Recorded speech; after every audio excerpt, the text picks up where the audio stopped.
ปัญหาของเรื่องเสียงรบกวนไม่ใช่บริษัทอื่นที่จะทำได้นะครับจาก Indetails เท่านั้นครับที่แก้ปัญหาได้ตรงจุดมากเลยค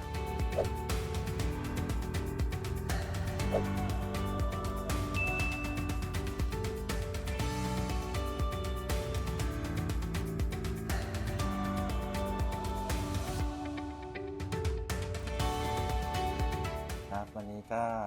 ได้รับการบริการของประตูเก็บเสียงของทางบริษัทก็เป็นที่น่าพอใจครับทีมงานช่างก็ทำงานละเอียดอ่อนดีครับ